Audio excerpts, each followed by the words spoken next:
Silos exist because we get to specialize. We get to take accountability for a channel. We get to help it grow. This is important. But if you have two specialists that don't talk, they may hinder each other. And if you have one person doing both, you run the risk of them favoring one practice over another. The Strategic Marketing Show is brought to you by Insights for Professionals, providing access to the latest industry insights from trusted brands, all in a customised, tailored experience. Find out more over at insightsforprofessionals.com. Hey, it's David. What are the pros and cons of different marketing channel teams working closely together? And how can these channel teams communicate more effectively? That's what we're discussing today with a lady who enjoys taking long romantic walks to the fridge, accompanied by her miniature sausage dog. She has over 15 years of marketing experience working for top brands in Canada and Europe as a marketing trainer and fractional SEO director. A warm welcome to the Strategic Marketing Show, Myriam Jessier. Hello, hello. Hello, hello. Well, thanks for joining me, Myriam. You can find Myriam over at pragm.co. That's pragm.co. So, Myriam, let's focus on SEO and PPC to begin with. Different departments that you're very much used to working closely with. So, how closely should these two teams actually be working together? So, whenever I operate with clients, I say very, very closely. And this is not always the case because the nature of these two beasts is just wildly, it's a big change. Many people do not switch from PPC to SEO or vice versa. We each have habits, expectations, budgets that vary wildly. And very often, SEOs will have a tendency to say, oh, we work harder, or, we can't predict things. And when, you stop the PPC spending, poof, that visibility is gone and we're stable. We're the stable ones. And PPC folks have a tendency to answer, well, we can actually project what is going to happen. We have real tangible numbers. We don't answer with it depends. So there's this dynamic that settles in where these silos happen voluntarily. Expert specialists have a tendency to just want to do their own thing and think that their practice is more important than the other. But at the end of the day, David, it's called search engine marketing. There's a reason, okay? We both operate within the same results pages. So it's very important to communicate. And I have a current situation where, actually I have a few, where sometimes SEO will be unpredictable. Google would decide, I'm going to have a translation box here. You cannot find the translation box. We need PPC's help to be visible. That box takes a lot of space. So whenever Google runs some tests, well, PPC brings stability to organic visibility. So that's very important, yet we don't talk about it. I guess the challenge is that there are positives to marketing silos, and that if you're hyper-focused on something like PPC, then you can be an expert, brilliant at that one discipline. So how often should PPC and SEO have conversations? Should they be sitting as part of the same team, or should they perhaps just review what each other are doing perhaps once a week or so? I think the review portion is very important, and you bring about a very good point. In some smaller companies, the person in charge of the SEO is also the person in charge of the PPC. And this leads to problems because you will have silos within one person. There's always one practice you'll favor over the other, right? So I don't necessarily recommend hiring a PPC person that has SEO knowledge to do both, but I also don't recommend hiring an SEO that also says, hey, I do PPC. So sorry, just jumping on that particular point then, is it actually better to have a part-time SEO person and a part-time PPC person instead of having one person's full-time role to do them both? If they talk to each other, I would recommend so. And I know this is controversial, but yes, because you need to look for someone or, well, experts. You need to hire for specific strength instead of lack of weakness. And this is a very, very important point. Silos exist because we get to specialize. We get to take accountability for a channel. We get to help it grow. This is important. But if you have two specialists that don't talk, they may hinder each other. And if you have one person doing both, you run the risk of them favoring one practice over another. So let's dive into what the talking looks like. I mean, is it a sit-down meeting once a week? And if so, what aspects of SEO and what aspects of PPC need to be reviewed and discussed at that particular meeting? So the answer is always, it depends. Yes, once a week, or let's be realistic, depending on the company, sometimes it's once a month. And sometimes it can even be once a quarter, which I do not recommend. Once a month would be the maximum for me. Here's why. You will always find unusual things, and you need to dig into those unusual things. So, concrete example of silos that are broken down and enable PPC and SEO to work well together. Whenever the competition gets incredibly ferocious to the point that there's no organic visibility above the fold, it's just ads. The teams have to talk to one another and go, hey, I'm losing out here. I can tell there's a problem organic wise. Can you help me? Can you compensate? There's also the well-known, oh darn, the competition has started running ads on our brand name. We don't own this as much as we thought we did.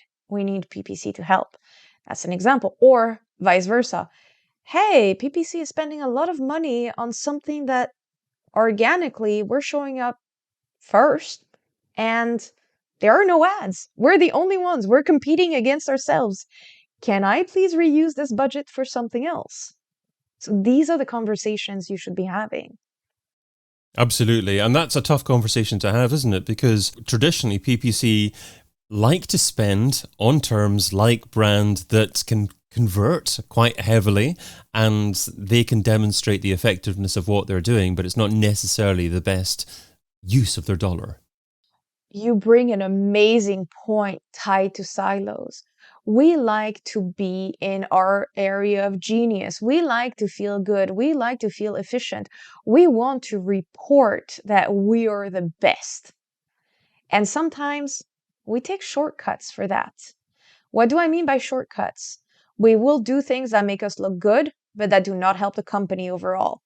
And that is a huge problem. Now, when I first got into digital marketing quite a while ago, it was seen as very technical discipline and far away from the traditional marketing team. But more traditional marketing activities like TV, like radio, that's still happening. That's still effective in some way. So how do those more traditional channels work more effectively with digital and vice versa? How do they understand their impact on online marketing? Oh, very good question. So we have to talk about this because one of the things that irritates me quite a lot is that traditional marketing teams do not communicate quite well with web marketing teams.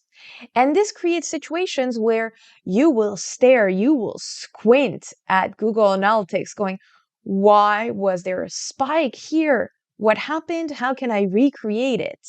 And you don't know because nobody told you that, hey, the performance is down because last year we had a radio budget, we had a TV ad budget, and this had an impact. And you don't know this, so you're trying to recreate it. And I've seen situations where, thank goodness, I was not thinking with my SEO hat on, but thinking more of a, ooh, this is unusual, this is weird, what is going on? We were seeing an organic spike on a website that shouldn't have happened. It was only on brand, David. And this brand was seasonal. It was created as a marketing gimmick. We didn't know what was going on. Well, what was going on was The traditional marketing team had decided to boost our project without telling us. And there were radio ads, and people were Googling this made up, like, fly by night brand for a Christmas gimmick.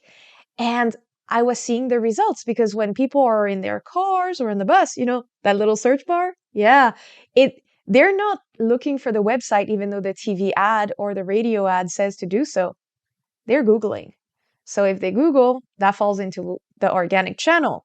And then you're going, oh, we're hot stuff. We're doing great. There's brand demand. And you don't know where it's coming from. And then you're disappointed you can't recreate the magic. You really, really need to consider that standpoint as well. And there are quite a few ways to measure this. But at the end of the day, breaking down the silos and communicating adequately is the best way to go about it. And that's also a good reason to continually do internal digital marketing training and ensure that all departments are aware of the impact of what they're doing can have on different channels out there. I would imagine you would encourage incorporating those kinds of examples within training that you conduct internally. Absolutely. So I'm a trainer by trade. It's been quite a few years that I do this, and I come in to train teams to figure this stuff out, to stop blaming each other and to start actually working efficiently together.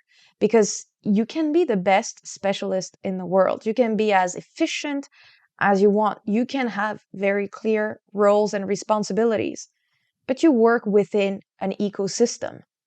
And if you forget that, how useful are you? How efficient are you? That's a big question. And ultimately, I think we see this more and more. Traditional PR is moving into digital PR. We see that impact. So we have quite a few things to learn from each other instead of trying to overstep each other to get that budget. And this leads me to something else. If you showcase that you use the budget efficiently together, you can get more next year. You can get more buy-in instead of trying to grapple and grab your little bit and then let others deal with the rest. And this really does work. You can see that there's a lot of creativity once you open up and start communicating, because there's other people with other specialties, other skills that can help you overcome whatever issue you're having. Sometimes you will hit a wall in digital marketing, and there's a way around it. Or there's a way to simply just clear the wall by jumping super high because you have somebody with 20 years of experience or 30 years of experience in TV going, to this before, here's how we handled it. That feels so good. One other marketing channel that I'd like to touch upon is email, because email can have a significant impact in terms of driving traffic, but it's not necessarily going to drive the most relevant traffic at the right time. So can you touch upon email? What's your experience with email communicating effectively internally and perhaps not doing so and being too much of a silo? So one of the biggest things about email, and hello to my email marketing nerds, because I adore you and I don't think they're getting enough visibility. Email folks spend a lot of time figuring out the right campaign. There's a lot of constraints. They're working really, really hard to make the magic happen. And then there's nothing on the other side. Or the landing page is lackluster. Or even worse, the teams that are supposed to take over once the magic happens are not even informed. So I had situations like this where there's beautiful campaigns that go out. They're funny, they're memorable, they engage people. And people are told, clear call to action.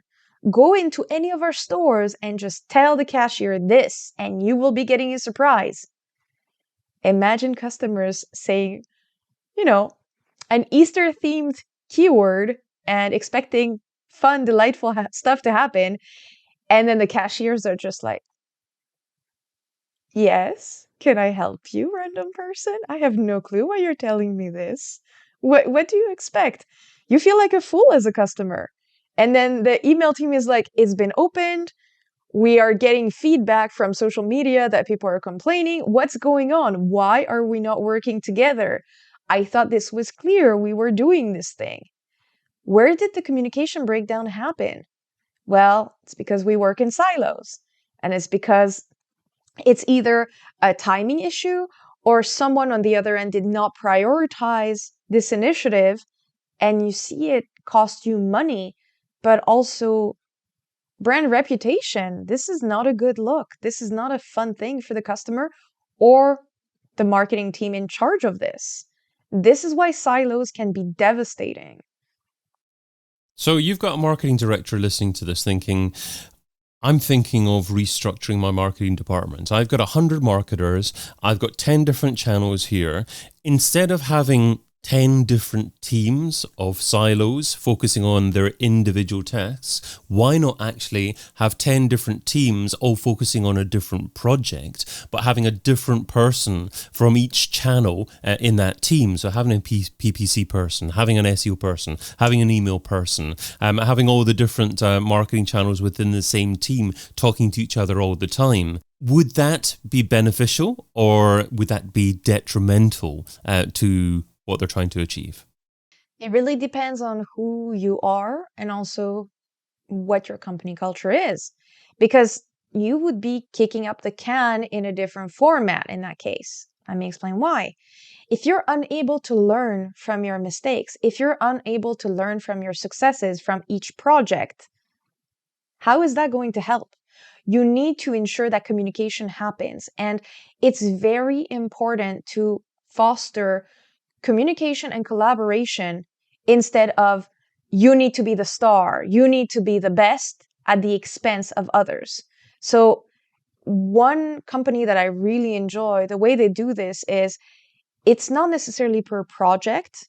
They operate per team, but whenever a team has a good process, has a good approach, they take it and they go, hey, can this be applied to another specialty?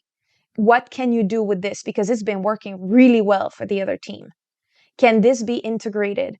So whether you approach it as a project or as a specialty, communication and really learning as you go and iterating is key. So not necessarily thinking about what we've been talking about so far with marketing silos, what's the number one thing that marketers need to incorporate into their strategy? This is going to come out of left field, but don't be afraid to fail.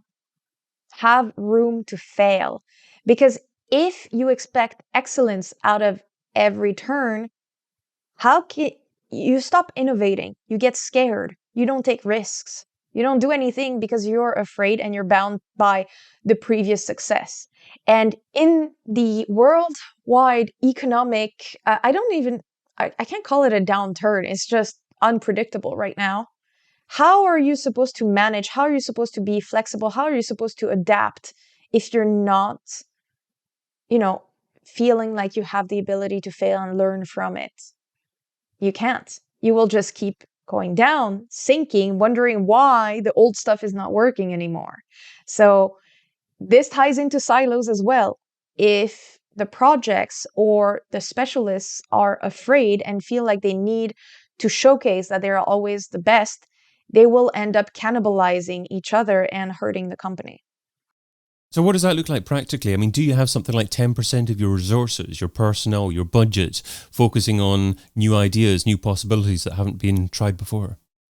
Concretely, what does it look like? Well, a team will come to you and go, we have a problem. We think we have a solution to this.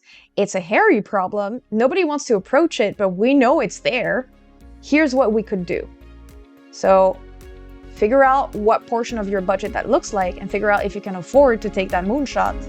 But you should take a few of these, every year to go, hey, we can't stay static. Things are eroding. What can we do to clear that wall, to jump just straight across? I've been your host, David Bain. You can find Myriam Jessier over at pragum.co. Myriam, thanks so much for being on this strategic marketing show. Thank you very much. Have a wonderful day. And thank you for listening. Here at IFP, our goal is simple: to connect you with the most relevant information to help solve your business problems all in one place. insightsforprofessionals.com.